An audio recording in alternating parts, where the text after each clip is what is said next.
Restez informés chaque jour avec Scoop FM. Désormais, suivez nos journaux sur nos chaînes partenaires à Lubumbashi sur Sky Radio, la 97.7 MHz, à 6h, 9h, 12h, 15h, 19h et 21h.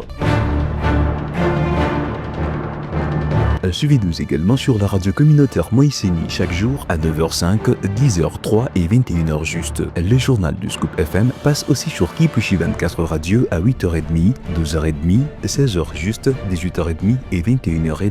Retrouvez-nous également sur Vox Congo. Téléchargez dès maintenant l'application Vox Congo pour rester informé en temps réel.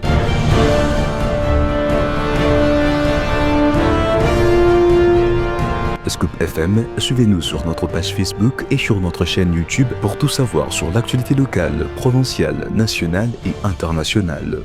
Scoop FM, la neutralité réelle. La neutralité réelle.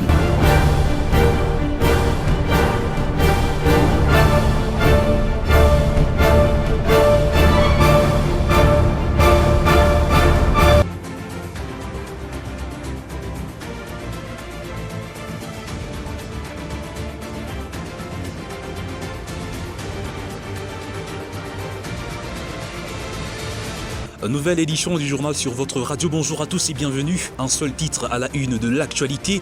À Kinshasa, l'Assemblée nationale publie la liste des candidats au poste des présidents et des rapporteurs adjoints.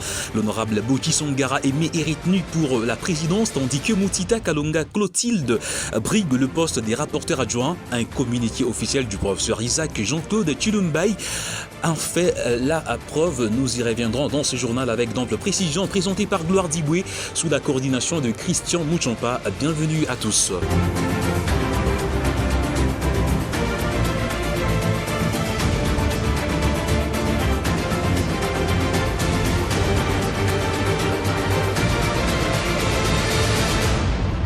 Tel qu'annoncé dans le sommaire, le président de l'Assemblée nationale, le professeur Isaac Jean-Claude Chilumbaï, a rendu public un communiqué officiel annonçant les listes des candidats retenus pour les élections internes au bureau de la Chambre basse du Parlement.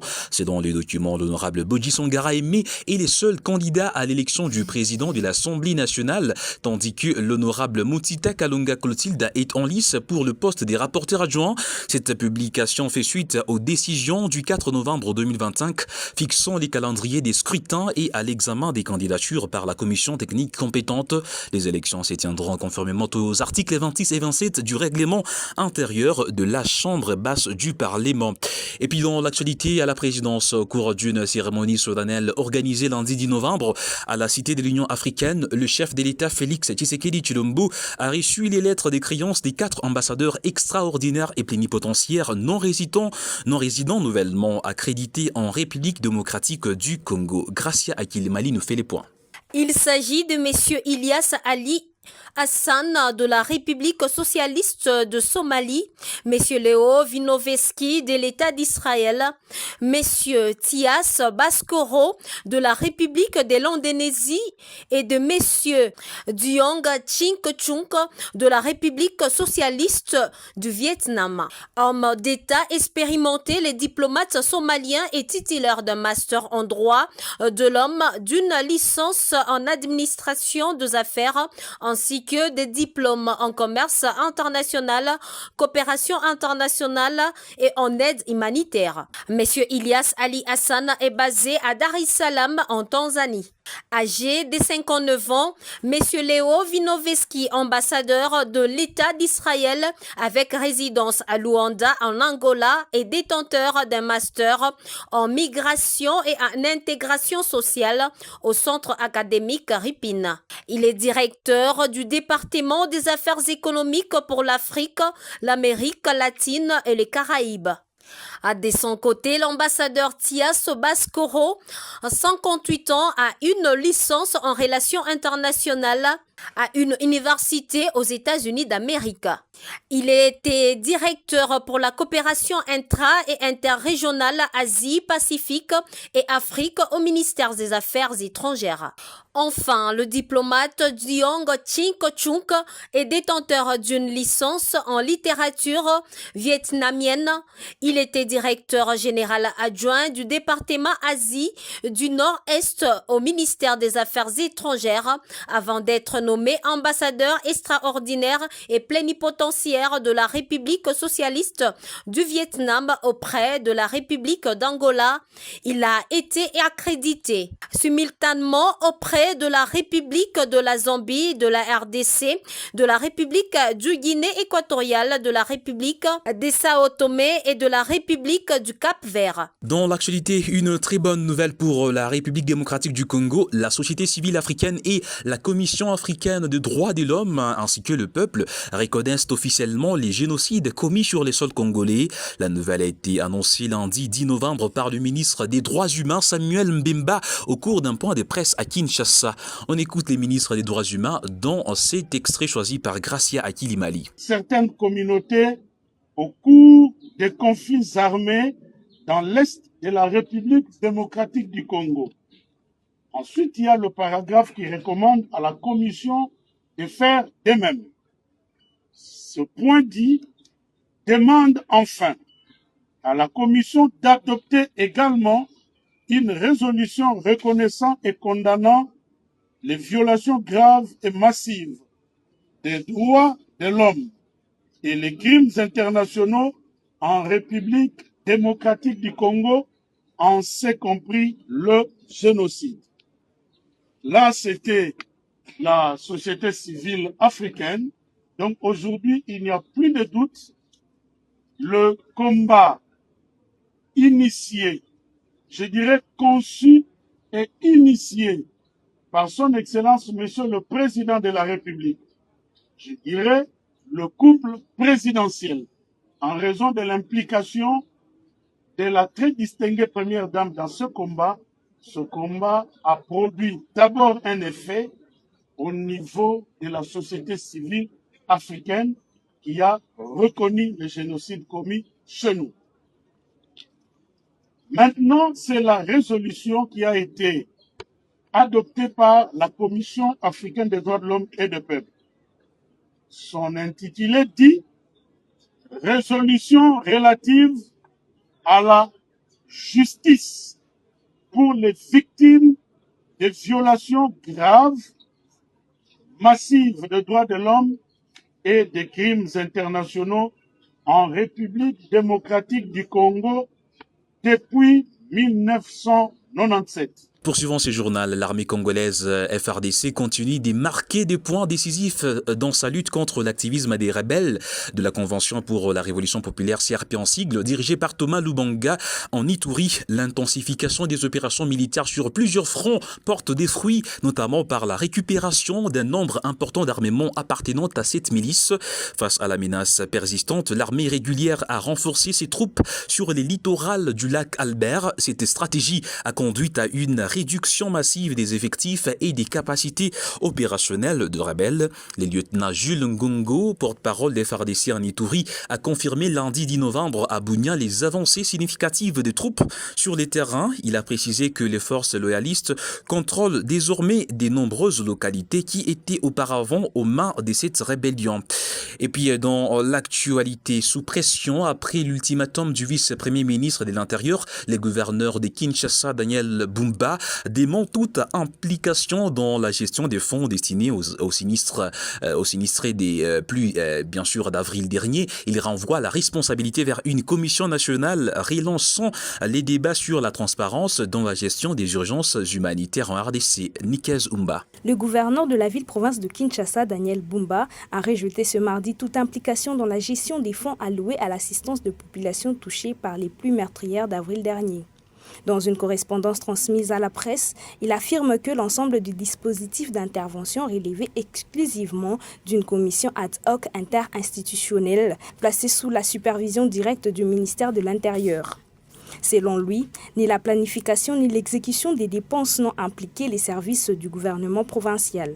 Cette mise au point intervient après l'ultimatum de 48 heures lancé par le vice-premier ministre de l'Intérieur, Jacquemain Chabani, qui exigeait des explications sur la gestion de ces fonds alors que les sinistrés déplorent toujours l'absence d'aide tangible sur le terrain. La déclaration du gouverneur Bumba remet en question la chaîne de responsabilité dans un dossier déjà sensible au moment où les appels à une enquête indépendante se multiplient pour clarifier l'utilisation des fonds publics engagés. Pour l'heure, Jacquemain Chabani Mali n'a pas encore réagi officiellement à cette prise de position, laissant planer l'incertitude sur les suites institutionnelles de cette affaire. Restons toujours à Kinshasa. Guy Kabombo et Lucie Tamline échangent sur l'accord de paix entre la RDC et le Rwanda. Il faut noter ici que le vice-premier ministre et ministre de la Défense nationale a échangé avec cette ambassadrice des États-Unis, bien sûr, sur l'accord de paix entre la RDC et le Rwanda.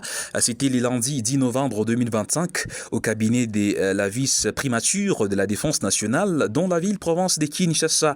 Plus de détails à suivre dans ces commentaires des Zoya Binda. Au lendemain du paragraphe du texte intégral du comité d'intégration économique régionale entre Kinshasa et Kigali, le vice-premier ministre et ministre de la Défense nationale a discuté avec l'ambassadrice Lucie Tamline des États-Unis d'Amérique sur l'accord de paix entre la République démocratique du Congo et le Rwanda. En outre, ces documents fixent les axes prioritaires des coopérations économiques et des développements entre les deux pays, traduisant ainsi les dividendes attendus de la paix en opportunités concrètes de croissance et de prospérité au bénéfice des personnes. Dans ce cadre, les deux personnalités ont également échangé sur la facilitation de l'accès du Comité international de la Croix-Rouge afin que ces derniers puissent exercer ses bons offices dans l'identification des détenus.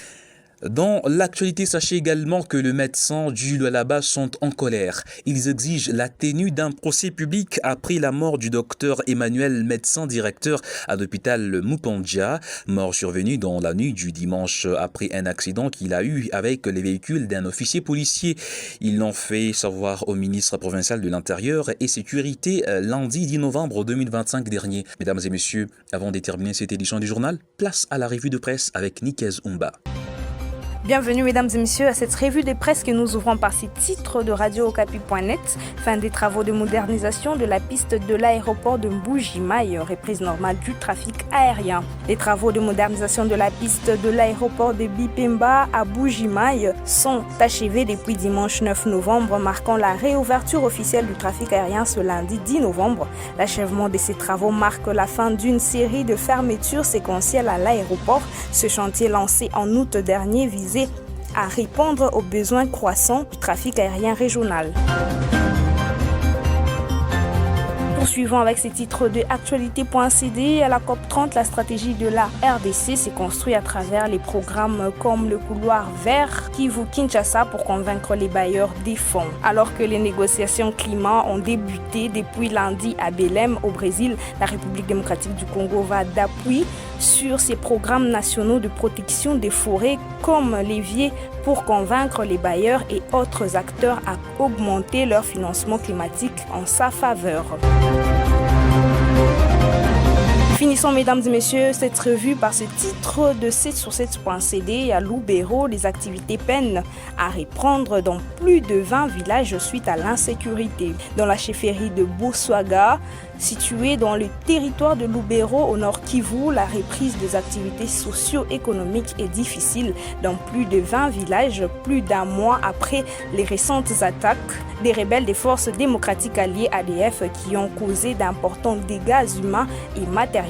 Bien que l'armée loyaliste ait réussi à imposer le calme, de nombreux habitants de la chefferie n'osent pas encore regagner leur village pour relancer leurs activités selon la cellule de protection communautaire locale.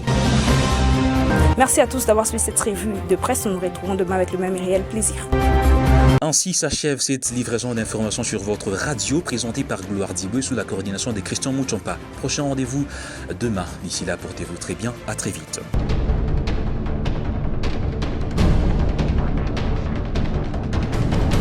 Restez informés chaque jour avec Scoop FM. Désormais, suivez nos journaux sur nos chaînes partenaires à Lubumbashi sur Sky Radio, la 97.7 MHz, à 6h, 9h, 12h, 15h, 19h et 21h.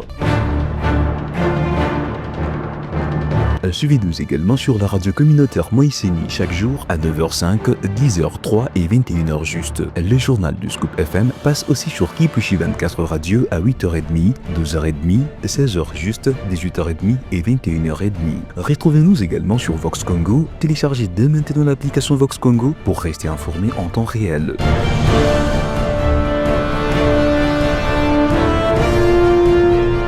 Scoop FM, suivez-nous sur notre page Facebook et sur notre chaîne YouTube pour tout savoir sur l'actualité locale, provinciale, nationale et internationale. Scoop FM, la neutralité réelle. La neutralité réelle.